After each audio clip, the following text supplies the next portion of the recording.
Middle east में बढ़ते तनाव का असर अब खाड़ी देशों पर भी पड़ने लगा है। इस कड़ी में सऊदी अरब भी अब अपनी हवाई सुरक्षा को लेकर चौकन्ना हो गया है। मौजूदा दौर के एडवांस और खतरनाक हमलों को देखते हुए सऊदी अरब को अपनी सुरक्षा का खतरा मंडराने लगा है। लिहाजा अपने एयर स्पेस को सुरक्षित रखने के लिए सऊदी अरब बड़े पैमाने पर समझौते कर रहा है। इससे पश्चिमी देश खासकर अमेरिका बौखला गया है। दरअसल खबरें सामने आई हैं कि अमेरिका का एक करीबी की रूस के साथ नजदीकियां बढ़ती जा रही हैं।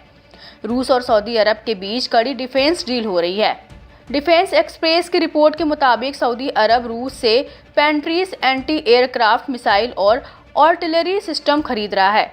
अगर ये अफवाह सही साबित होती है तो सऊदी अरब और अमेरिका के रिश्तों में खटास आ सकती है। अमेरिका एक और देश को अपने से दूर होते हुए नहीं देखना चाहता है। मालूम हो कि नाटो मेंबर तुर्की अमेरिका से उलट राह पर चलता रहा है, जिसके चलते उसे कई बार अमेरिकी प्रतिबंधों का भी सामना करना पड़ा है। माना जा रहा है कि तुर्की के ही नक्शे कदम पर चलते हुए सऊदी अरब रूस से डील कर रहा है। आइए पहले जान लेते हैं कि रूस के पेंटसीर की ऐसी क्या खासियत है कि सऊदी अरब उसे लेने को बेताब बैठा है और अमेरिका से कन्नी काटने को भी तैयार है। पेंटसीर एक ऑटोमेटिक सतह से हवा में मार करने वाला एंटी मिसाइल और एंटी एयरक्राफ्ट सिस्टम है। इसे दुश्मन के युद्धक विमानों, हेलीकॉप्टरों, सटीक हमला करने वाले हथियार, क्रूज मिसाइलों को मार गिराने के लिए बनाया गया है। यह सिस्टम दुश्मन की मिसाइलें और यूएवी को भी मार गिराने में सक्षम है। यह सिस्टम कम से कम ऊंचाई पर उड़ने वाले दुश्मनों की मिसाइलों और ड्रोन को भी मार गिरा सकता है। इसका रडार 20 किलोमीटर से ज्यादा दूरी पर टारगेट का पता लगाने में सक्षम है।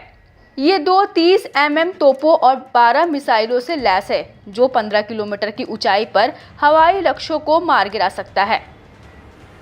बता दें कि अमेरिका ने रूस से हथियार खरीदने वाले देशों पर CAASTA कानून थोपकर प्रतिबंधों का ऐलान कर रखा है। इसकी जद में नाटो मेंबर तुर्की भी आ चुका है। अमेरिका ने तुर्की पर रूस से S-400 एयर डिफेंस सिस्टम खरीदने को लेकर ऐतराज जताया था। इतना ही नहीं, अमेरिका ने तुर्की को F-35 लड़ाकू जेट देने की अपनी योजना को रोककर तुर्की को इससे बाहर कर दिया था। ऐसे में अगर सऊदी अरब और रूस की डील सचमुच में होती है तो रियाद के ऊपर अमेरिकी प्रतिबंधों का खतरा खड़ा हो सकता है। अगर इस डील की पुष्टि हो जाती है तो सऊदी अरब यूएई और ओमान के बाद इस सिस्टम को हासिल करने वाला फारस की खाड़ी का तीसरा देश बन जाएगा। पेंटसीर जंगी मैदान में एक विश्वसनीय विकल्प माना जाता है। हाल में किए गए सुधारों और बदलावों ने इसे मिसाइलों और रॉकेटों से होने वाले खतरों को कम करने के लिए यूक्रेन में काफी प्रभावी बना दिया है, जिसे इसकी मांग बढ़ गई है। यही वजह है कि सऊदी अरब इस सिस्टम को लेने की पूरी ताक में है। गौरतलब है कि सऊदी अरब के पास पहले से ही अमेरिका का थाट सिस्टम तैनात है।